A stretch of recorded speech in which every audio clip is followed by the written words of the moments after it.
discuss the six general faults of samsara, or general faults of being reborn in the wheel of life in any of the types of rebirth.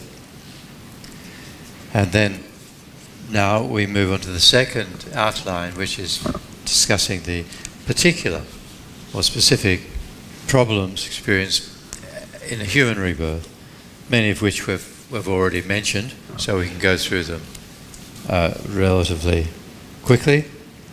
As we do so, you're welcome to ask any questions, or if you have any now, and don't be shy about putting your hand up if you have something you wanted to clarify or comment upon. Yeah.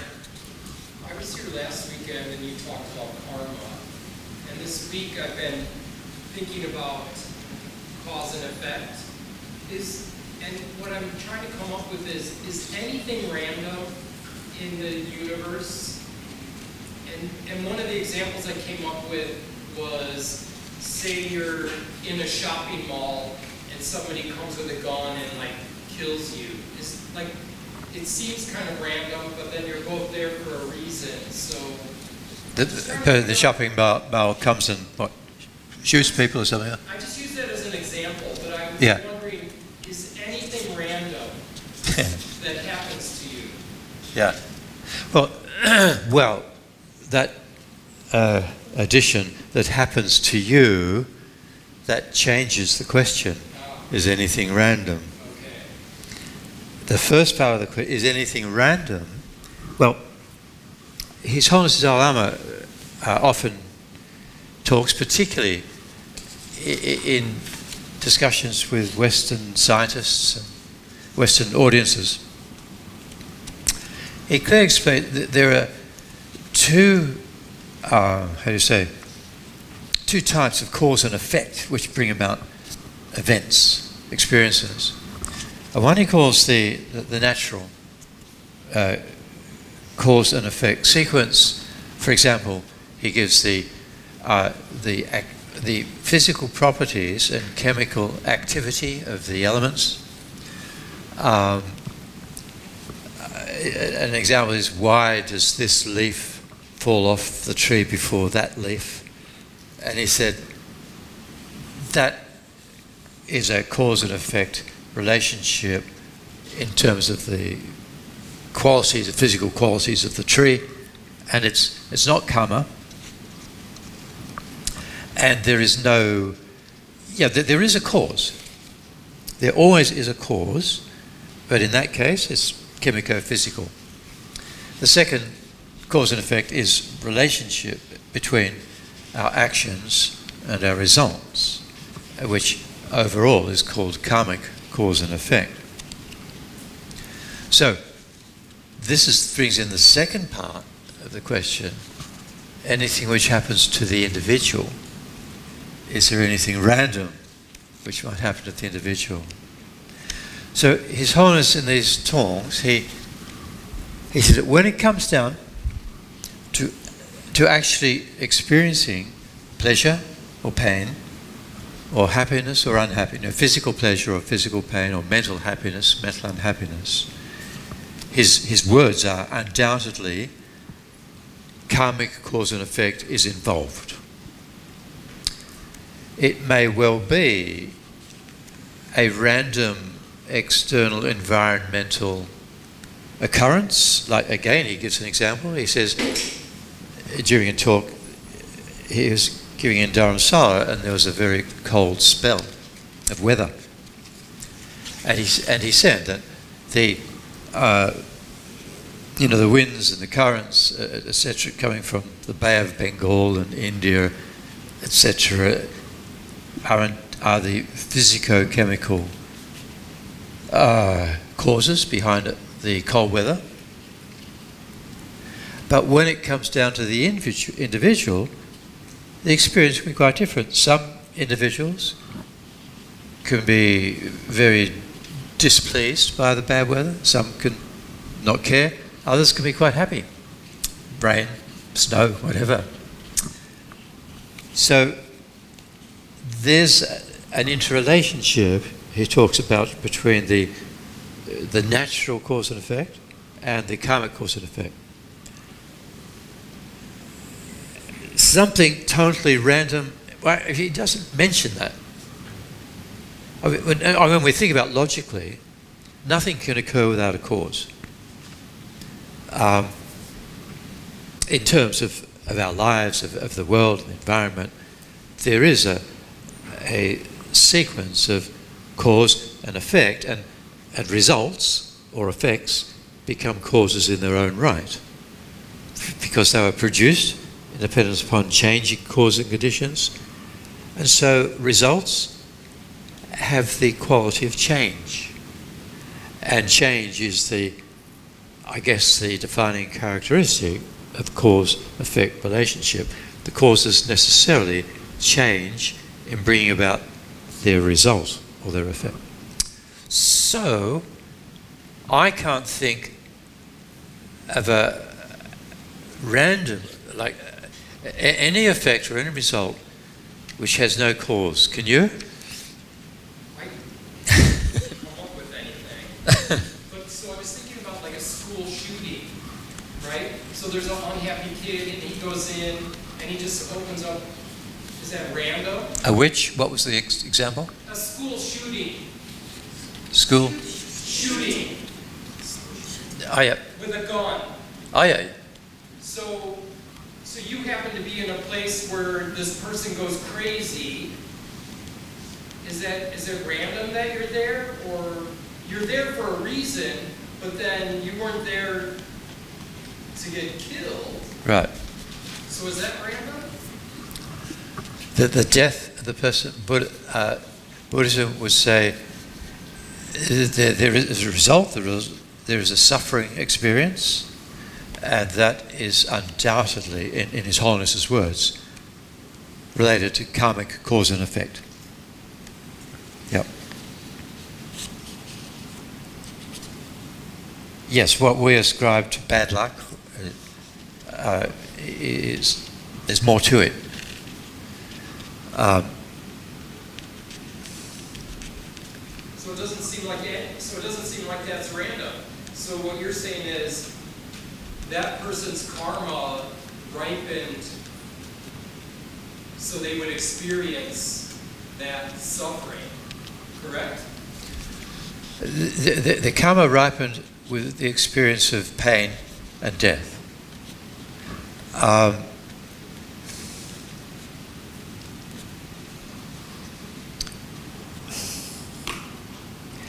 It does not imply that it was predestined to happen.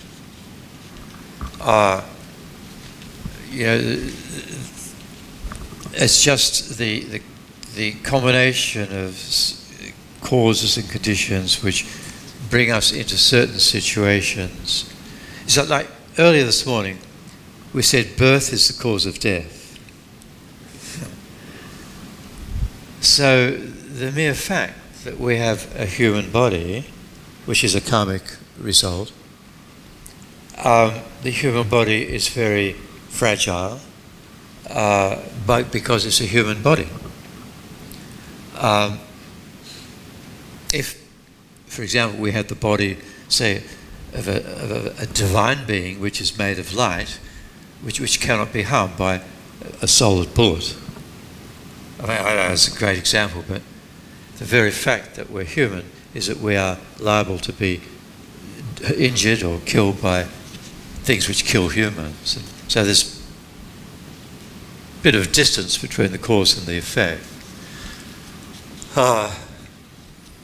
But definitely, in the case of a crazy person shooting at random, the individual is shooting at random, but whether the bullet hits me, there is an element of my karma involved in that experience. All right. Now, good question to think about it.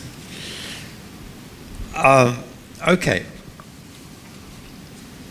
So the particular suffering experienced by humans, this is given in detail because, as you know, in the graduated path to enlightenment, meditators who are at this stage of the practicing the path, they have to overcome to their desire that when we die, that we're reborn human again, human or a divine being, that we don't get reborn as an animal or in a more suffering experience. So we have to overcome our belief that the best goal in life is to avoid going to hell or having a horrible rebirth, and to at least be reborn as a human or in a heaven. That human and heaven rebirths have their problems, and we have to overcome the attachment to that. So the list that we've given you is the sufferings, the 8 specific sufferings experienced by humans is thinking about birth. So before lunch we talked about the pain of being born for the baby.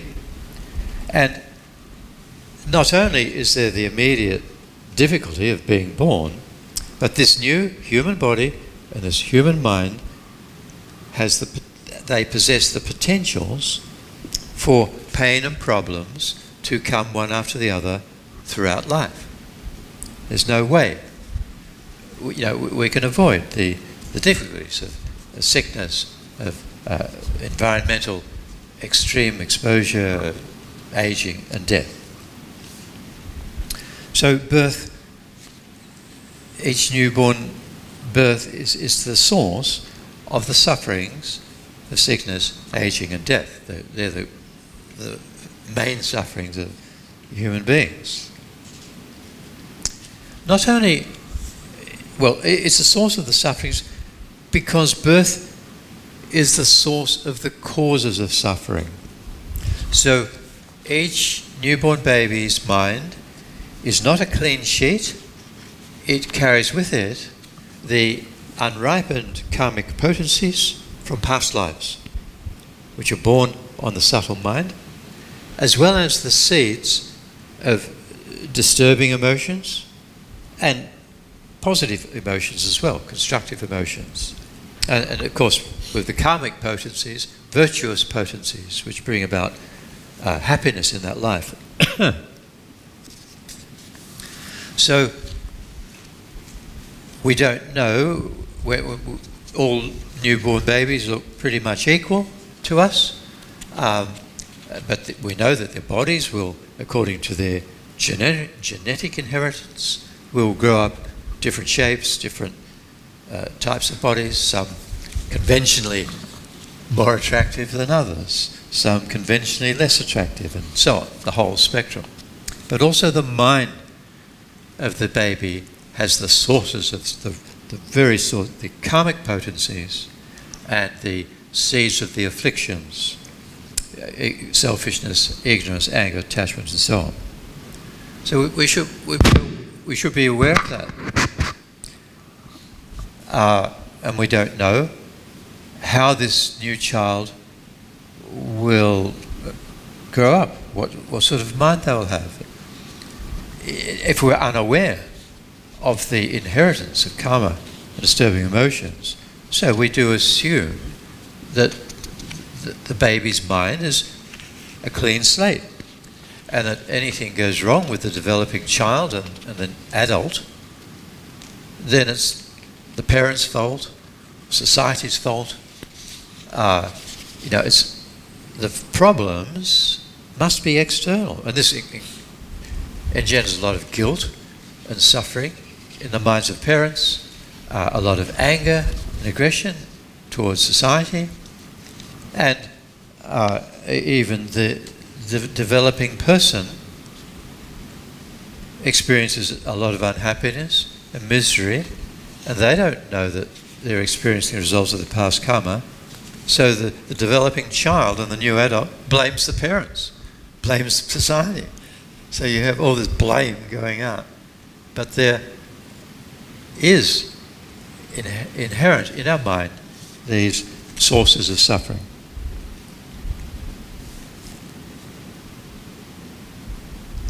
Of course, we talk about personality being a result of nature and nurture, and indeed there are genetic inheritances which do have an impact on the psychological status of the new person.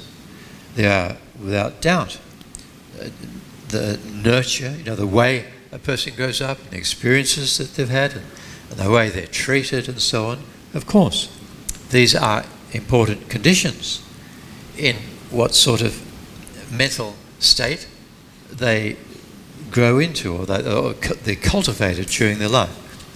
So awareness of karma and disturbing emotions adds a third variable to the equation of how our personalities develop, in what aspect they develop. The final point about birth is that it is the beginning of unwanted separation from all the things that we're going to come to love and desire and enjoy throughout our life.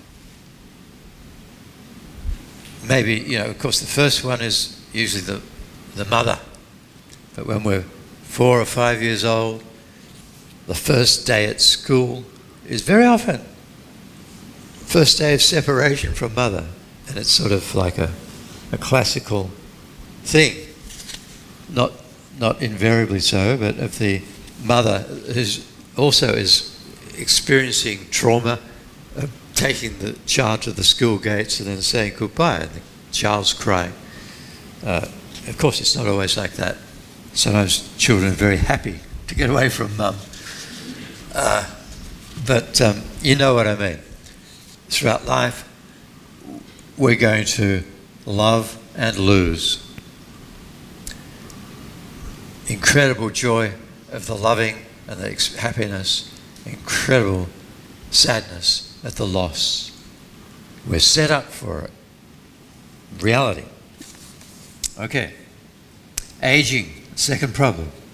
We begin to age, well, even from the time we were conceived, we're conceived with a karmically determined lifespan. So our lifespan begins to shorten from the moment we're conceived, and it's variable for each individual.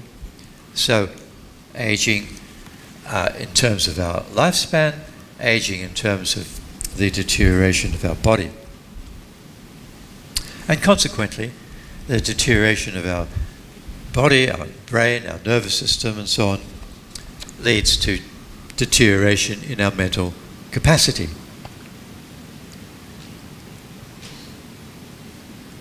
Which the mind itself does not age.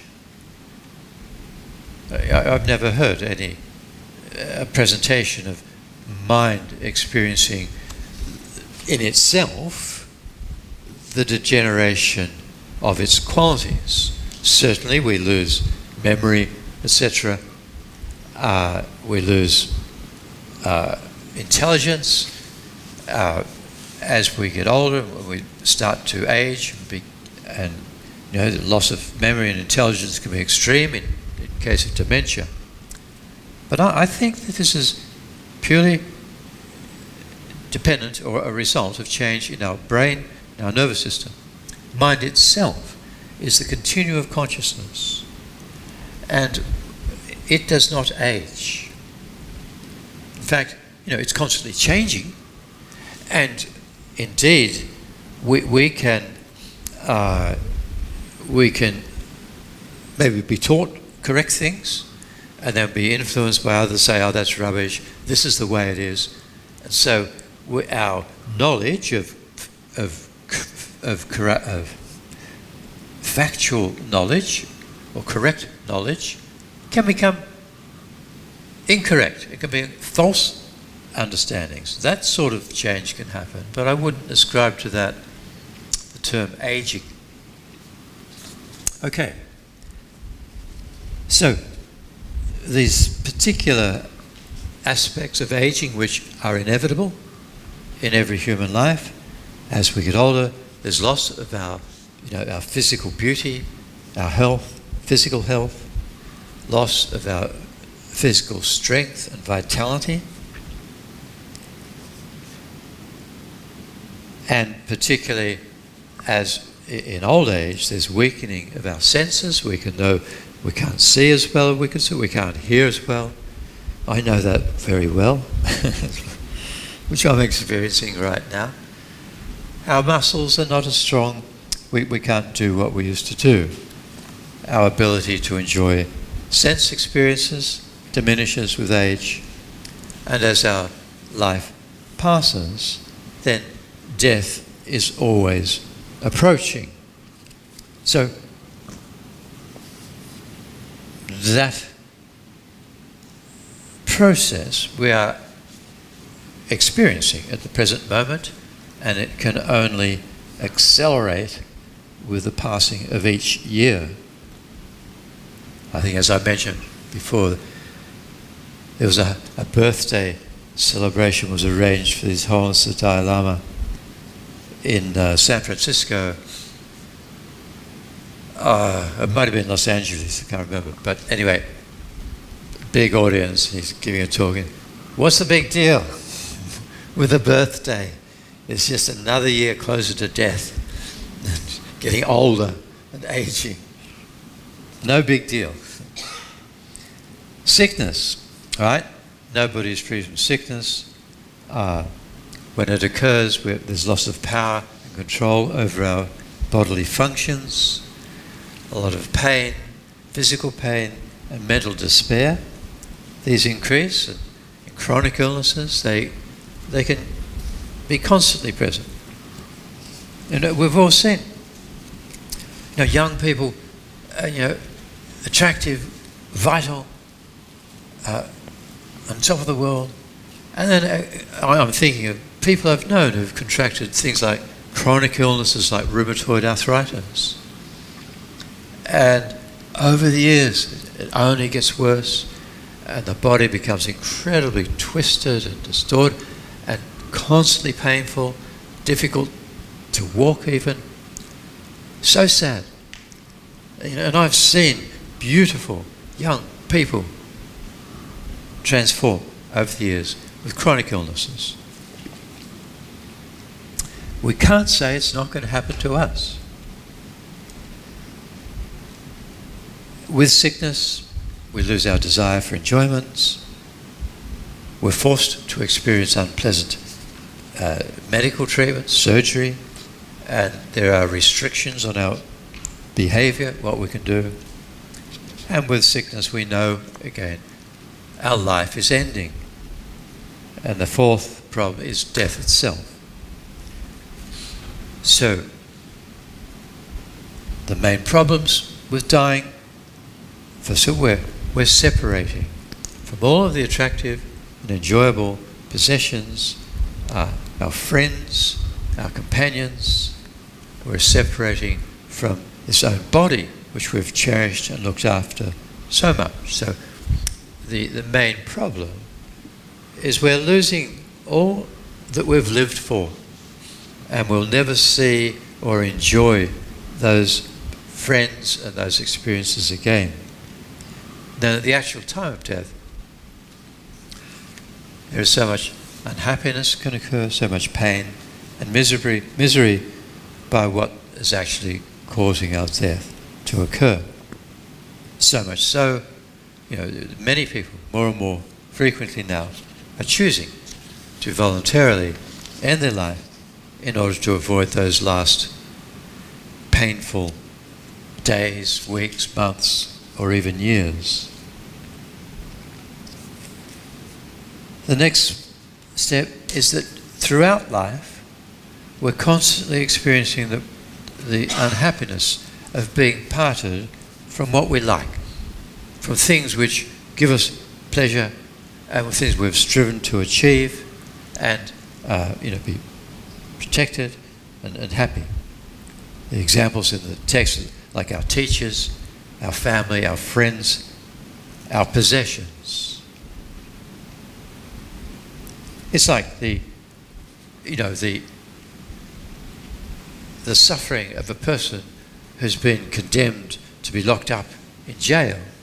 Then, without choice, they're separated from all of the people and possessions and situations that they enjoy. So it's not as severe as that, but throughout life we are being separated from those things we enjoy, and we can't recreate the situations. So we live in memories, pining for the good times, for the old times. And in our pining for things which have passed away into the past, or for friends who have died, or for possessions which we've lost, then we can fall into depression and just really, angry, upset. We can't enjoy anything now, and we're depressed. And the more we think about the good things that we've lost, the more unhappy and sad we become. And this happens. I mean, it's true. We know from our experience and those around us, we can see it happening. This is the human lot in life. Not only are we experiencing the problem of being separated from the things we enjoy, but humans are constantly being forced into situations that they don't want, meeting what they don't like. I mean, a classic example is what is happening now with the spread of this virus around the world. The two cruise ships, thousands of passengers, and people, no choice. You're locked up in your cabin, not even a porthole to let in fresh air, and you're stuck there. Nobody will allow the ship to dock and the people to go off the ship. And you wonder how bad it's going to get. They say 2 weeks, but during those 2 weeks you're being exposed to people with the virus. So when does your 2-week period end? You can't say. You can't say that after 2 weeks everybody can leave the ship. So anyway, the situation must be horrible.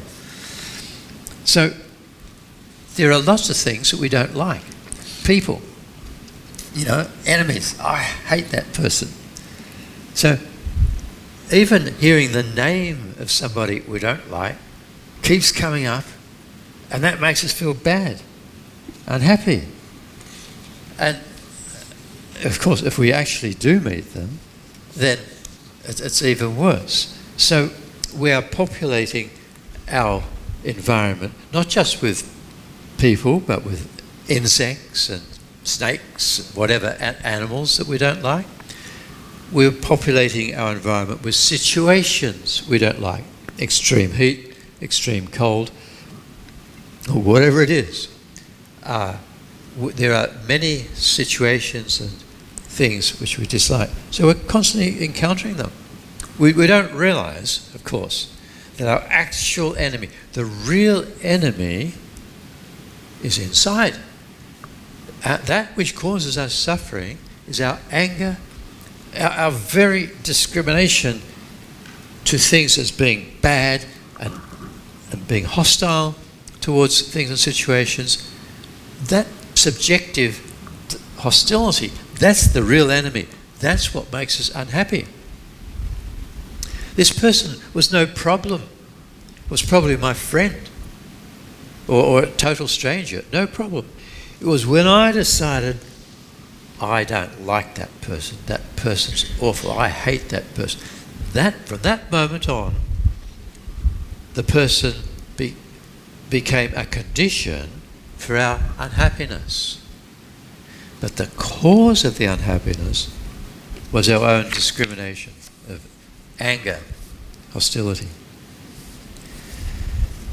In these we live in constant fear that harmful things will happen to us. Enemies will hurt us, or the weather will be bad, or the earthquake will come, or whatever. A friend in Kathmandu, I had lunch last time I was in Nepal, a long time ago, and interesting, I had no idea. I really respected him for his intelligence. I'd known him for a long time. I hadn't seen him for a long time. We had lunch together, And he unloaded upon me the whole spectrum of the conspiracy theories, which totally shocked me. You know, like 9/11 didn't happen, and incredible, ridiculous vaccinations, even fluoride in the water was all a plot. I couldn't believe it. And he had incredible fear of earthquakes. So he actually, he was staying in a hotel, but he rented a room on the ground floor so he could escape when the earthquake came. Actually, the big earthquake did come after I'd left Nepal. And he was there, but he must have escaped. He's still alive. But there is that, is that dread. I mean, I know some of my relatives who dread situations like mosquitoes, snakes, spiders and so on, which you have an abundance of in Australia. And they can't go on a picnic. They can't enjoy the outside world, which for me is a real source of pleasure, because they're scared of what might bite them. When we have people as enemies, we're thinking bad things. We think they're going to spread malicious rumours about me. They're going to, say something bad. They're going to turn my friends against me. This happens with the situation of being human and discriminating good things, bad things, indifferent things. Then, of course, there's always the fear of dying. And if we're aware of karma and rebirth, there's fear of being born in the hells, in animals, the lower realms. Constant, paralyzing fear. I mean, rebirth in suffering states is taught. One reason is to generate fear. But that is a healthy fear of a potential suffering which is a reality. Now, it doesn't mean that the literal presentation, say, of the hells is to be accepted, as it is, literally. We're human beings. We can only understand pain and suffering from a human point of view. So, we know, Buddha taught, that all of our experiences, our pleasant and unpleasant experiences as humans, not to mention animals, hungry ghosts and hell beings, are all coming from the mind. And that the experiences described in hell are descriptions of a potential mental misery that can happen if we create the karma for it to happen after we die. So, in other words, it is like there is no hell, physical hell in a district waiting for us to go to. Each individual creates his or her personal hell, just as we create a personal nightmare in a dream that is totally created by our mind, but it's experienced by the person in the dream as if it's really happening.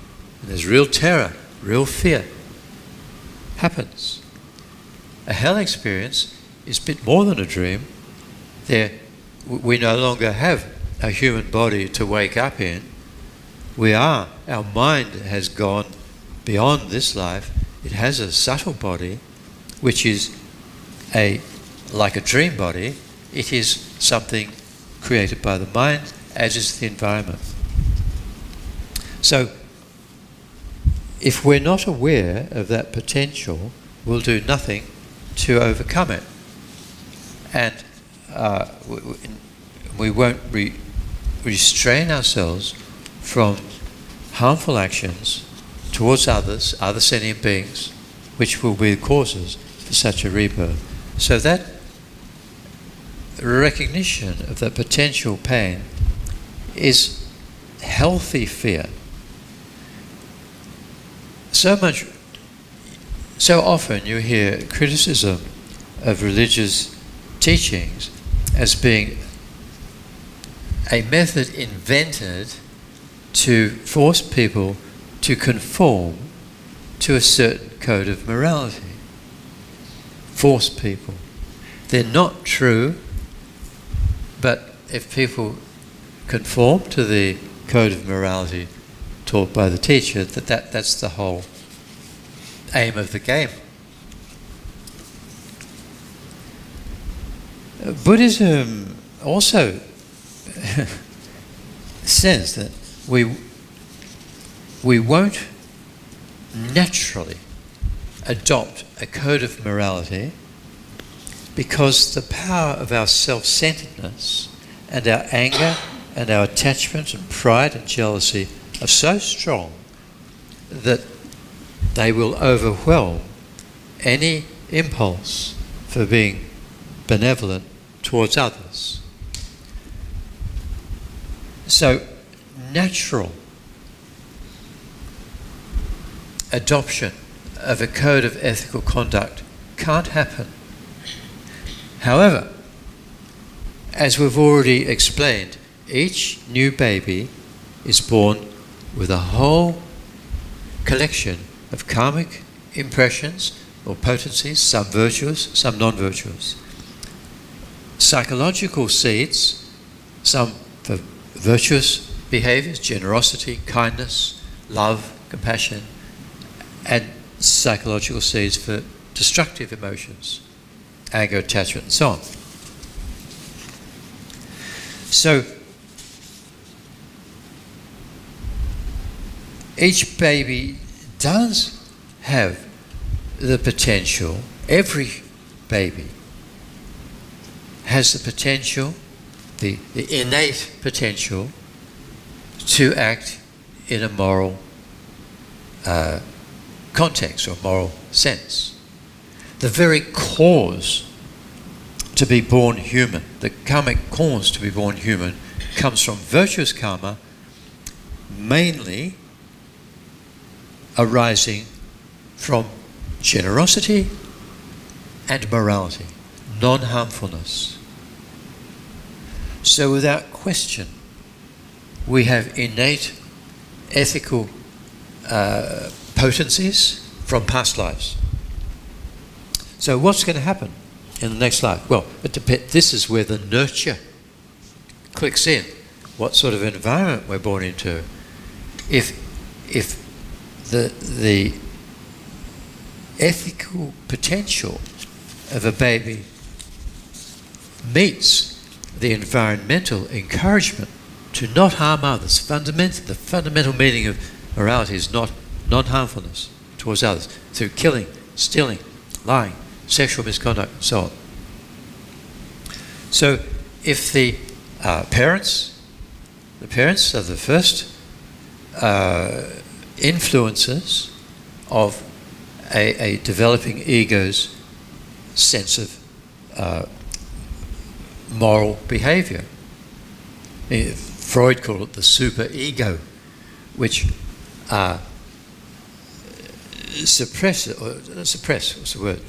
which modifies the innate pleasure principle for pleasure and to avoid pain, which Freud described. So there's conflict between that and the reality of external situation. You know, the baby does not get what it wants always, and often gets what it doesn't want. So the baby has to modify its innate pleasure principle through how?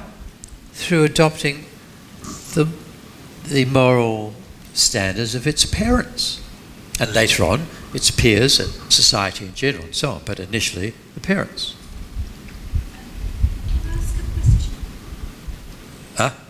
Can I ask a question? Yeah. Sorry to interrupt you. Does this mean then that even the parents that you get, would that also be a karmic result? Yes. Then where does it... Yes, there is. there is indeed, it's described in the text, that the particular persons who become our mother and father, we do have a karmic connection with them. We actually all have a karmic connection with each other, in general, because we've all been each other's mother and father, husband and wife, brother, sister, in past lives. But the particular parents in each life, it is described that the bardo, being the intermediate state, is attracted. One of the reasons for being attracted to a particular parent or parents is karma. Not the only one, but partly. So my question really is then that if there are both virtuous and non-virtuous potentialities in the baby, Yeah. and virtuous and non-virtuous potentialities in the parents as well, Yeah. and then the combination of the two, for example, we talked about karma being modified, that the non-virtuous potentialities in the baby or the child would get suppressed because it meets an environment created by the parents who are of a virtuous disposition. So the question then arises is that, is this happening in real time, that modification, or was this modification already been put into motion before the birth? If you see what I mean, or is it that, okay, it's going to sprout the seed of non-virtuousness, but it just so happens to meet this virtuous environment and therefore in real time gets modified? Or is it not that way? So that's where my confusion lies. So really the question is the interplay between the child's karma and the parent's karma, the interaction. Happening now, or was that also previously? Was that sort of predestined? Or, Yeah, well, I don't know if that's the correct no, a word. bit heavy, that word. Yes. So is the karma of modification happening right now, oh, yeah. real time, or was it set into motion earlier? Well, certainly, each moment of life is the here and now ripening of karmic, multiple karmic potencies, right? Virtuous and non-virtuous. And those are ripening in dependence upon multiple changing conditions. It becomes incredibly complex. Because, as we've mentioned in other talks, if the mind in general, if the flavour, if you like, of the mind is non-virtuous, right? Anger is manifesting or strong desire. That is the soil which will nurture non-virtuous karmic impulses created by anger or desire. If the mind is virtuous, that is the loving, generous, kind, that will nurture karmic potencies, positive ones from similar mental attitude in the past. So our attitude, our emotional state is constantly fluctuating. And we have a vast number of potencies that ripen throughout life. Now, mother's emotional state is constantly changing, from virtue to neutral to non-virtue. So is father's. And so their here and now mental activity,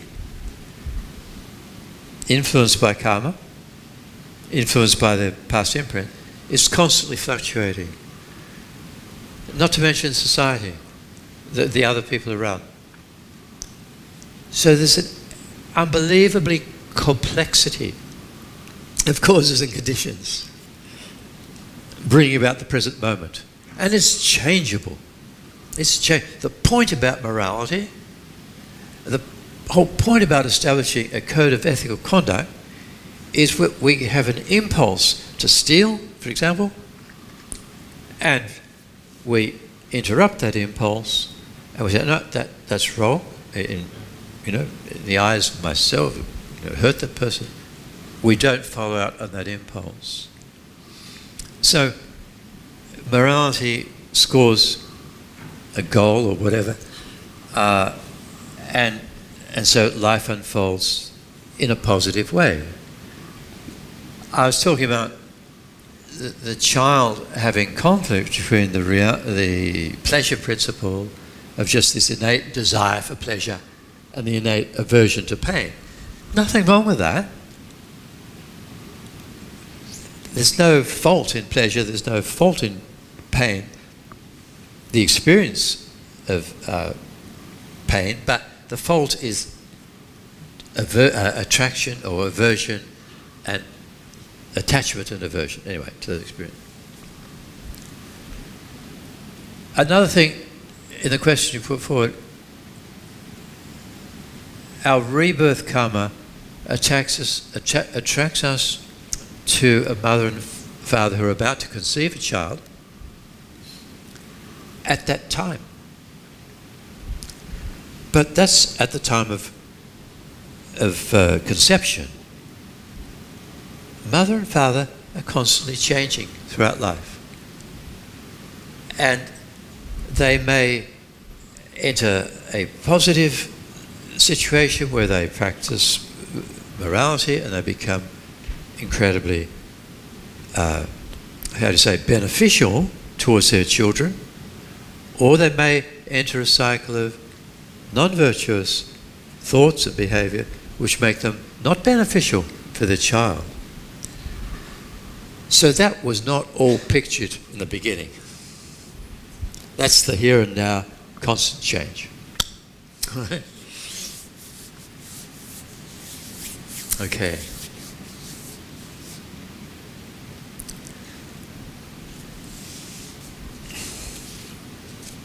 Where were we up to? We were talking about the problems of humans, and I think number 7, not getting what we want. So the previous problem is we're constantly meeting with situations what we don't like. And the 7th problem is not getting the things that we want and that we work for and we aspire to achieve in life.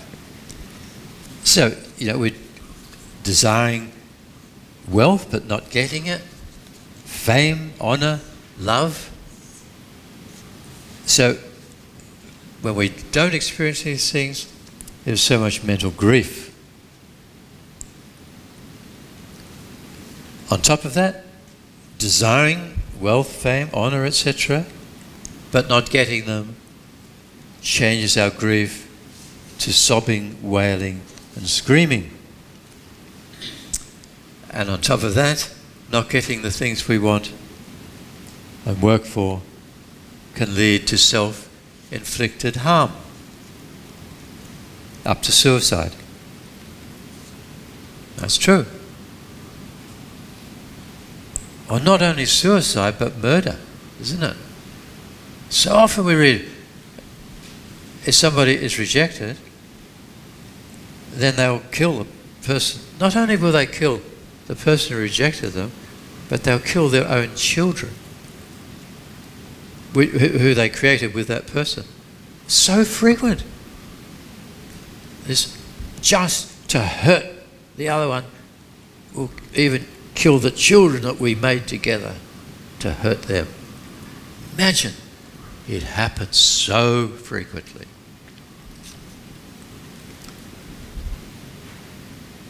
I remember reading a long time ago, a man had a big argument with his wife, and in anger he went somewhere and got a bulldozer and came back and destroyed the family home. So irrational. Okay. Not getting what we want for induces nostalgia, yearning for past pleasures. And that can lead to depression. And the reality is that we can't experience those pleasures again. And the final problem about being a human is that our body and mind are always under the control of karma and disturbing emotions. We're carrying the causes for suffering inside ourselves, inside our mind, through attachment and aversion, our aggregates refers to the body and mind, then when we have those disturbing emotions, we automatically create karma for future suffering. We don't know it. We don't know if we take revenge upon our enemy that very action of deliberately inflicting harm will cause similar harm in the future. We think it'll bring an end to the harm caused by that enemy, that they'll go away forever. It will only create future enemies. And multiplies exponentially the longer we live in anger and hatred. So our body and mind are vessels of the suffering that already exists, the suffering of pain, and the suffering of change, and future suffering.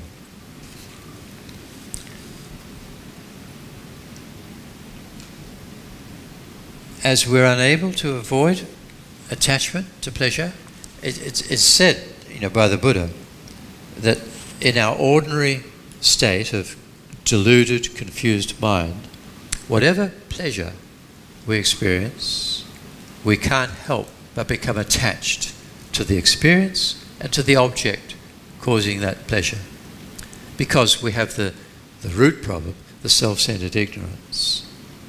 And whatever pain occurs because of the self-centeredness and aversion and hostility, we can't help but create the karma for future pain. The next our human bodies cannot maintain any pleasure without becoming exhausted or damaged. Right? The more, there's a reality. The more we like eating a particular food or taking a particular substance like alcohol, then the more we will indulge, and inevitably that will lead to physical exhaustion, physical wearing out, and physical damage.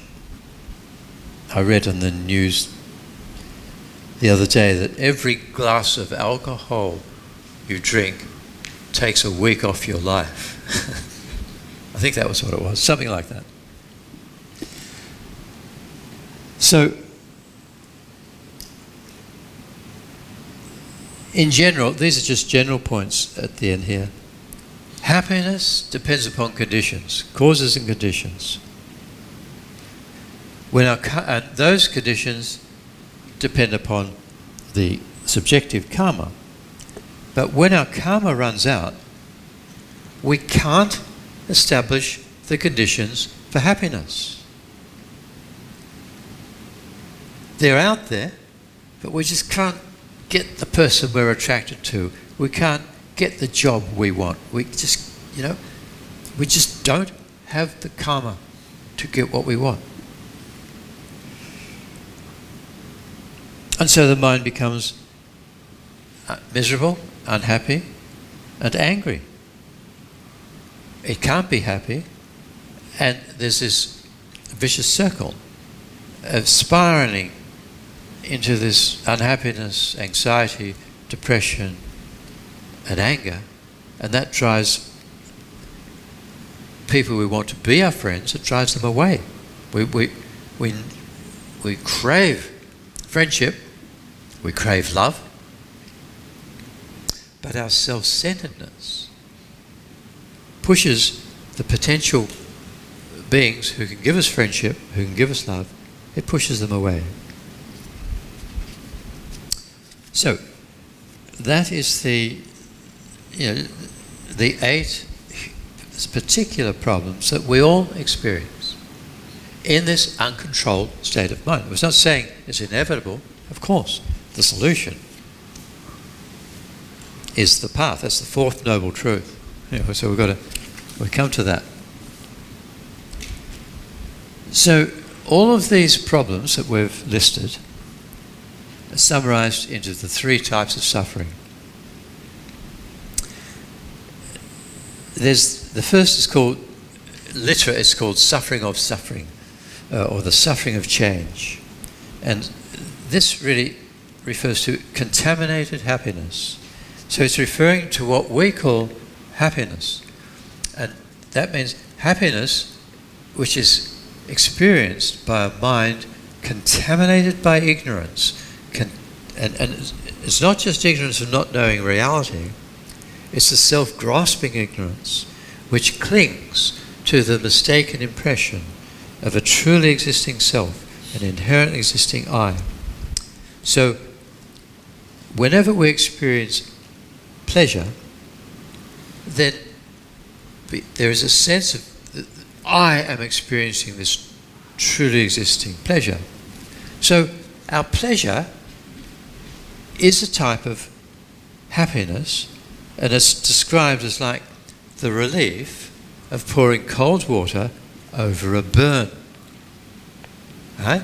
The burn is really painful. We put cold water on it, we say, oh, what a relief.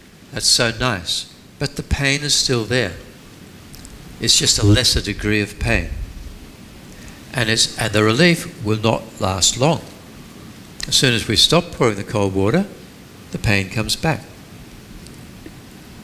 So, similarly, it says in the notes, the pleasures of satisfying our hunger through eating, our thirst through drinking, our desire for physical touch, particularly the embrace of another's body, or the pleasure of just lying down, these by nature are just a type of relief. They don't induce lasting pleasure, lasting happiness that doesn't go away. The craving, the hunger, the thirst, the exhaustion, the desire for sexual pleasure will come back. And we'll be craving for to have it again and again. Even, as it says, when we're enjoying a meal, then if we hear bad news, that will destroy that pleasure. The food, no longer can we taste it. So this is what we call the suffering of change. Our ordinary happiness is suffering of change. It's only a type of relief. And because there's the self-centered ignorance, grasping a truly existing me, then we concretize the experience. There's a real true me experiencing this real true object, and this happiness is real true happiness, pure happiness. It's not pure, it's contaminated. It's temporary relief. The situation will inevitably change, and the craving, the desire, the hunger, the thirst will re-emerge. Technically, in the classification of things into suffering of change, this also includes the objects that produce those feelings, the tastes, the sights, the music, the sounds, the touchables, those sensory experience, the objects, and also the whole mind itself is suffering of change. Now, there is a happiness which we can experience which is not the suffering of change.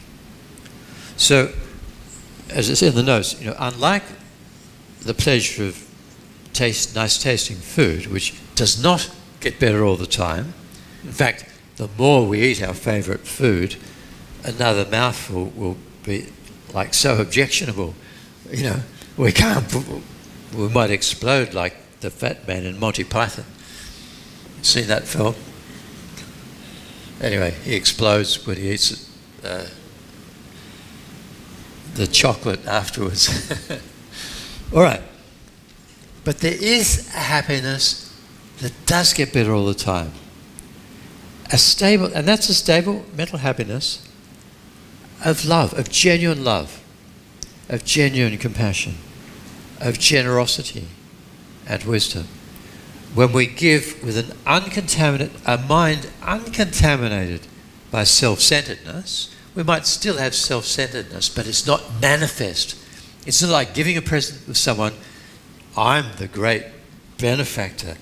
I hope they really appreciate me in giving them this money, or whatever it is.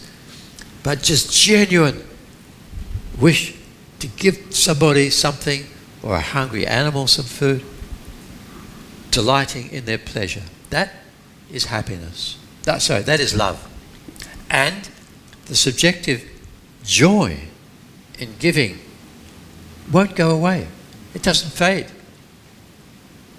If it's genuine love, even the person insults us and said, that's not enough, I want more. Doesn't matter. From our side, our mind was pure. So that happiness, that peace of giving with a non-self-centered mind, that lasts, that increases our self-confidence, a genuine sense of self-esteem, which helps us to do so much more. If self-esteem is based upon craving, reciprocal reputation, or something, we want the object of our generosity to reciprocate properly, then we won't have that lasting happiness. So there is happiness which is not suffering of change. And this quote from Mark Twain, which I've already mentioned in these talks here in Singapore. Mark Twain, a remarkable person. I don't know a lot about Mark Twain, but his book, very short book called Captain Stormfield's Visit to Heaven. It's fantastic. If you could get a copy, it's only very small.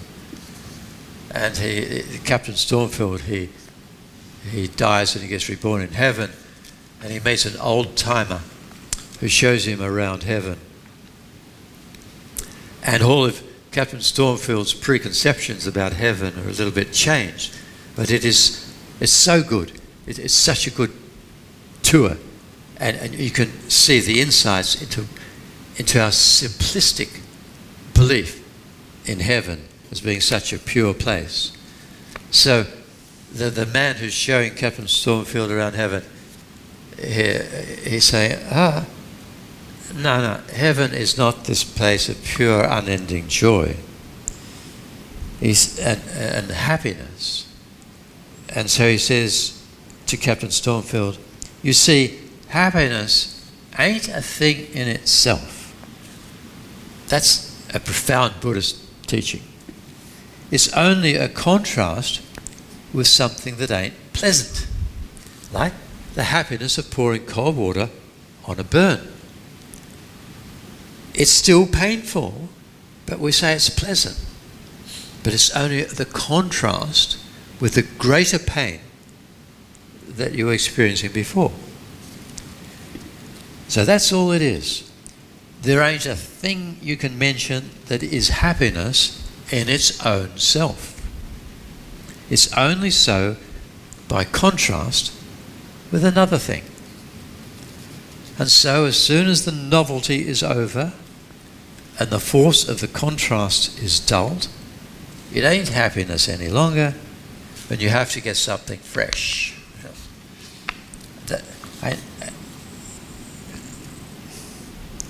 I showed this to a friend of mine, English monk, Steve Carley. I think he's been here. And he said, boy, the Buddha could have said this. And it really is. It's teaching emptiness of things existing in their own self and so on. It's quite amazing.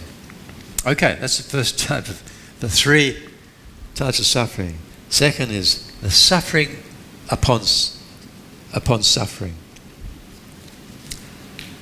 So this is where one problem is followed by another.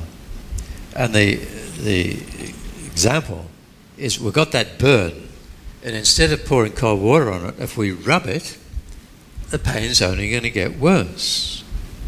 It's real pain, right? So this is the physical pain or mental unhappiness that we all recognize as suffering. Well, unless we're, a masochist,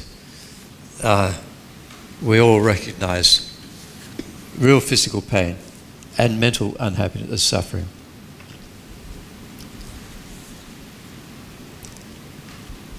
And as with the previous type, when we're talking about suffering upon suffering, it's not just the feeling of pain or unhappiness, it's the whole mind.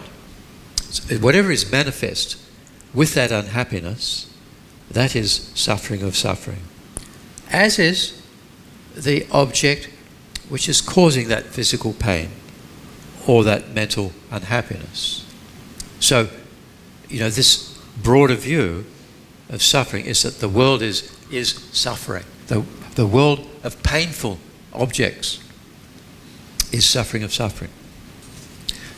The world of pleasant objects, the pleasures of beautiful sights, sounds, smells, tastes, and so on, touch, those are the suffering of change.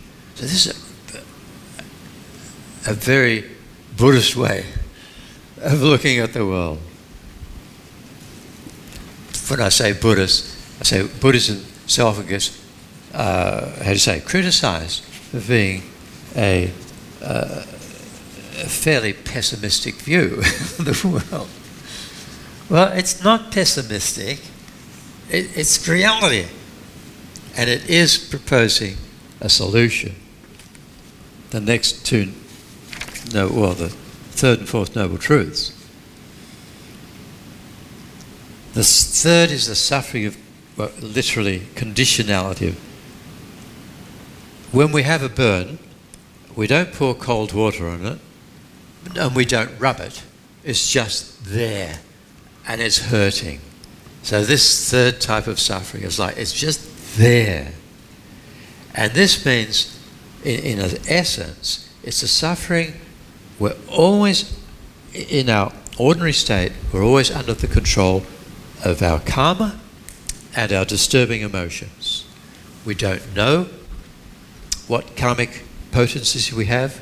We don't know the strength of our seeds of selfishness, anger, attachment, pride, jealousy, but they're there. We have no free will.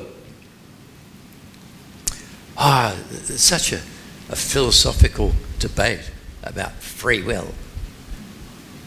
From the Buddhist point of view, I don't even know what the philosophers define as free will. But certainly, from the Buddhist point of view, whilst the lack of free will is the suffering of conditionality. And why do we lack free will? Because we have all of these disturbing tendencies, karmic and psychological, to suffer. So, lack of free will. The implication is that we can achieve free will because the causes of karma and afflictions, the root cause is self-grasping ignorance. And by training our mind in the wisdom, seeing reality, we can destroy the root cause. And then when we do that, not just intellectually, but actually this will come very much in tomorrow's talk when we talk about the path. The practitioner reaches on directly realizing reality. He or she destroys their karma. All the accumulated negative karma is extinguished. Cannot ripen. Cannot ripen. Not saying it disappears, but it's like you have seeds of wheat or rice, and if you burn them, the seeds are still there, but they lose the potential to germinate. So similarly, the wisdom realizing emptiness burns our negative karmic seeds. They cannot germinate independent. So that attainment of the wisdom directly realizing emptiness, that is your first moment of free will. Not, well, even not totally free. Because although you will never ever again create negative karma, and you won't suffer again, you don't have total freedom because things still appear to exist inherently. It's not a problem, it's not an affliction, but it's an obstacle to achieving Buddhahood. So you still have to, the Bodhisattva still has to eliminate those final the false appearance before they become a Buddha. Then a Buddha is totally free.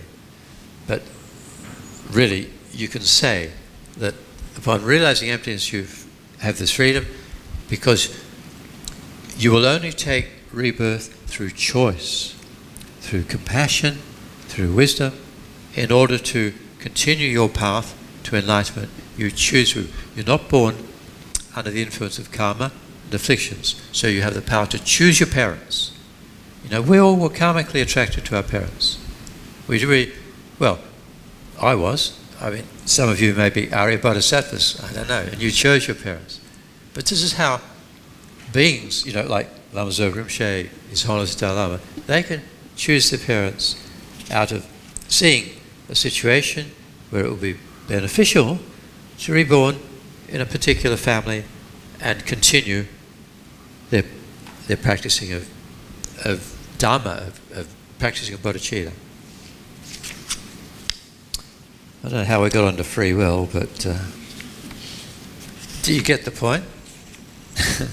Yeah. So you're saying that if you don't have the wisdom directly in your emptiness, then you have no free will. You saying you can still, your decisions can be, how do you say, they're not determined. You can make new decisions. We're all, so we have lived, our mind. Thinking about this earlier example, someone going to the mall, right? He got a choice to go or not to go. If he go, then he got shot, that is karma. Yeah. Like if he don't go, then it's free will. He choose. Am I not right? Well, it depends why you don't go. If free will to choose to go or not to go to the mall. Right? Well, when we talk about the freedom of making a decision, we're talking about making a decision which is not determined by karma.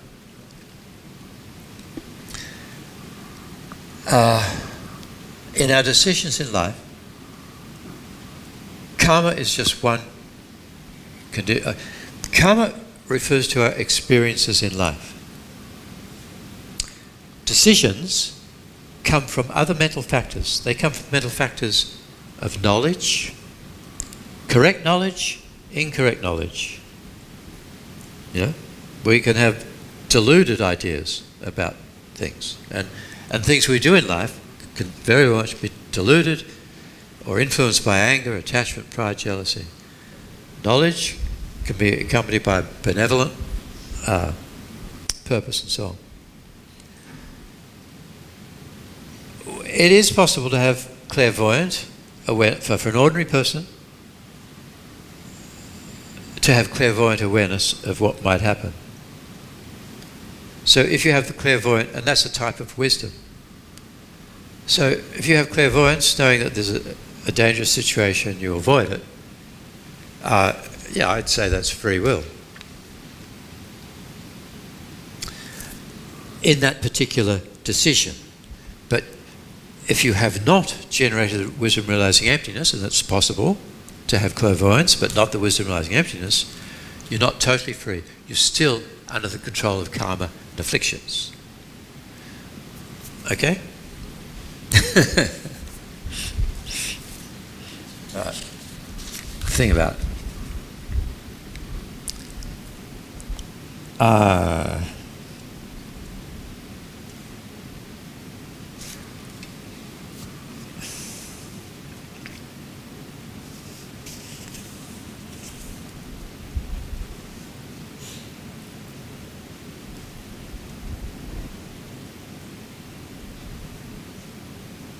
Well, in the notes, there's a bit of point. There's some points about samsaric birth and so on. You know, samsaric birth is inseparably connected with karma and afflictions, the conditions for suffering. And the suffering is not the feeling alone, pleasant, unpleasant, or neutral. It includes the entire body-mind continuum associated with that feeling. Now, this last sentence, due to the power of wisdom being enhanced by bodhicitta, upon attaining the path of seeing, so that's when a bodhisattva generates the direct wisdom realizing emptiness. So, at that point, bodhisattvas abandon the contaminated aggregates and they achieve a mental body. So what does that mean? That means that the meditator, through the power of achieving that direct realization of emptiness, the body and mind, which they were born with as a result of karma and afflictions, ceases to exist, and they achieve a mental body. So, to ordinary people, when that meditator comes out of meditation, they will look the same. We ordinary people will still think it's the old friend who went into meditation. But to somebody else who has that level of realization, is at equal or higher level of realization, they will see that the body and mind is a mental body, that this has come through the power of wisdom and compassion. They will know it.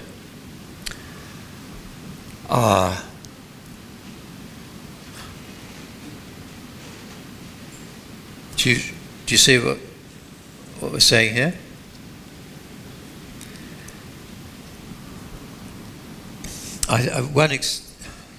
When you're at the whole environment that appears to our ordinary mind, it says here, is suffering of suffering. It is suffering of change. The product of karma and afflictions. The environment, as well as the subjective experience of the environment.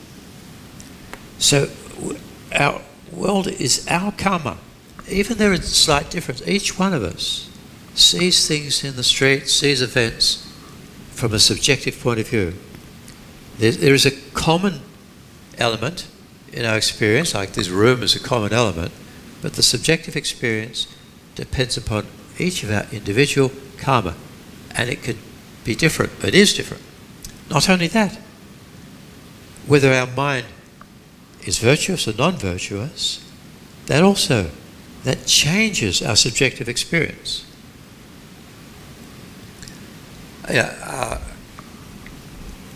I've used an example. You live in a certain road or street, and it's just an ordinary street.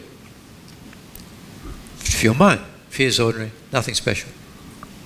But you have a date with a boyfriend or girlfriend, and you fall in love. And when you come home, the street is very different. It's beautiful. Flowers blooming, birds are singing. It has a totally different street, according to your subjective mind. Next day, she or he rejects you. You're totally depressed, miserable. You come home, and the street is ugly, unclean, not nice. There's nothing pleasant at all. So the street we live in depends upon our mind. So for the individual, you can't say, what's the real street? There is no real street. Every street we live in, every person we meet, is the way we experience them is dependent upon our fluctuating karma and mental state. There's no real world out there as we see it. There is external reality, but it's not as we see it. Okay, the bodhisattva meditating, ordinary body looks ordinary to everybody. During that meditation, the bodhisattva directly realizes emptiness. That body changes into a mental body. A mental body is where the means that there is a physical body. The primary cause is wisdom and compassion in this context. Not karma and afflictions, wisdom and compassion. Now, ordinary people, they still see their karmic projection of you as an ordinary human being. Like the Dalai Lama appears to us as an ordinary human being. But somebody whose mind is at the same level of realization or higher, they will see a mental body and they will know that this person has directly realized emptiness through the appearance. Now, I don't know what the appearance is. I have very mundane projection. So that was just the point I was trying to get across. Oh, it's even written here. Mental body. This body of the meditator is no longer a true suffering. Right? It's not the first noble truth because it's not created by karma and afflictions. The definition of a true suffering is that which arises from karma and afflictions. So this body of the meditator now is not a basis for suffering or creating negative karma. Can't experience negative karma, can't create negative karma. If the Theravadan practitioners who don't have bodhicitta, they don't train their mind in bodhicitta, they realize the same emptiness, they have the wisdom realizing emptiness, but it's not supported by bodhicitta. So a Theravada, the point of this is that if you are following the Theravada path, you do achieve the wisdom directly in realizing emptiness. But you don't achieve a mental body until you achieve nirvana. So an arhat, a Theravada arhat, does have a mental body, but not before that. Whereas the bodhisattva, due to the vast accumulation of merit through bodhicitta, achieves a mental body earlier on. Still, the Theravada practitioner does not create negative karma after realizing emptiness. Yeah? I'm just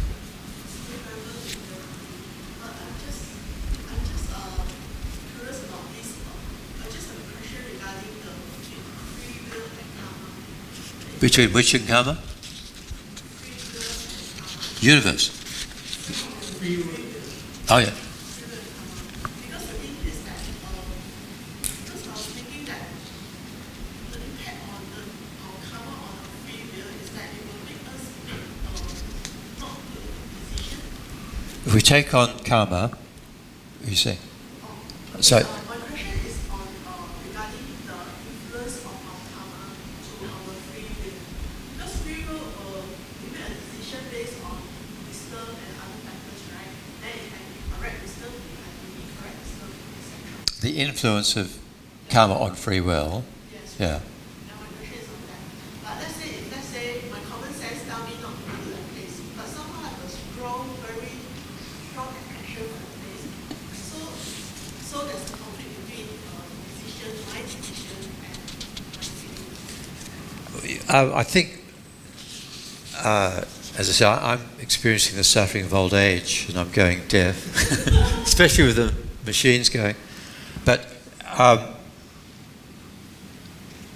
if we have a karmic tendency to do something, but we overcome that, we decide not to follow that impulse or that karmic urge. Is that we're saying? Is that free will or?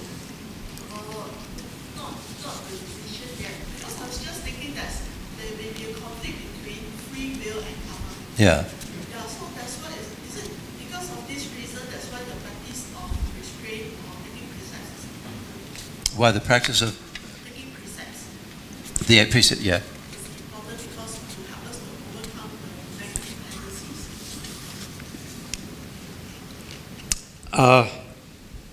Yeah, undoubtedly, any virtuous activity, especially taking precepts, is very powerful. The purpose is to purify negative karma, to accumulate positive karma, as well as enhance our virtuous mental qualities of love, kindness, compassion, generosity. And this does lead to self-determination, the ability to have a degree of free will in overriding karmic impulses to do something, and as well as impulses arising from selfishness, attachment, jealousy, anger, and so on. So, yes, those virtuous practices give us the opportunity to take limited control over our destiny, if you like, or over our life. Not total, because we only achieve total control over karma when we have the direct realization of emptiness.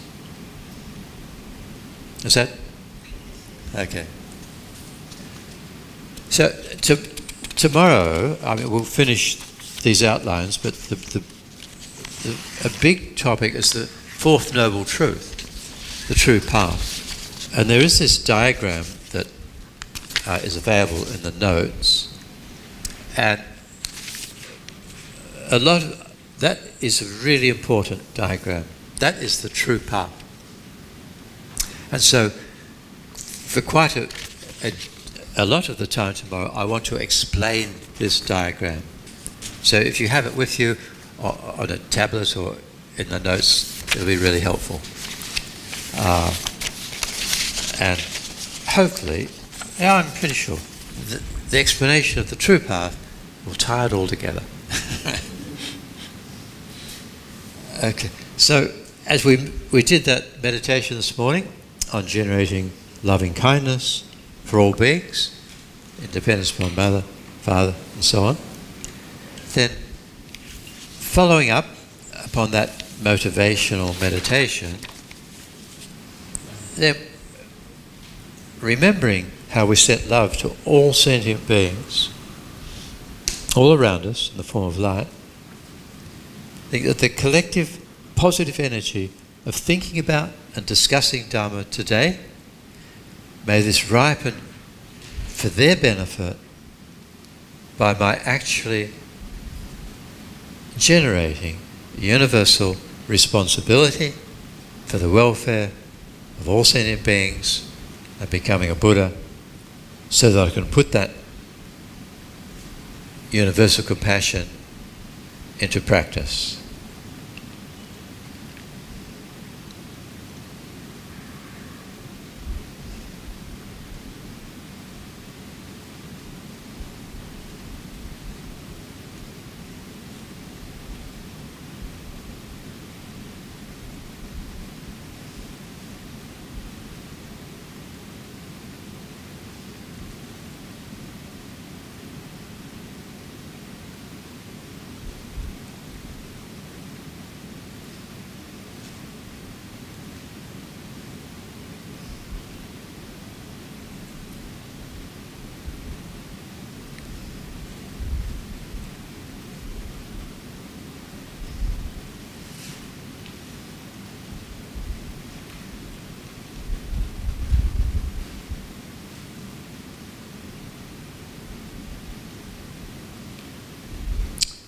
Okay. Thank you very much for being here.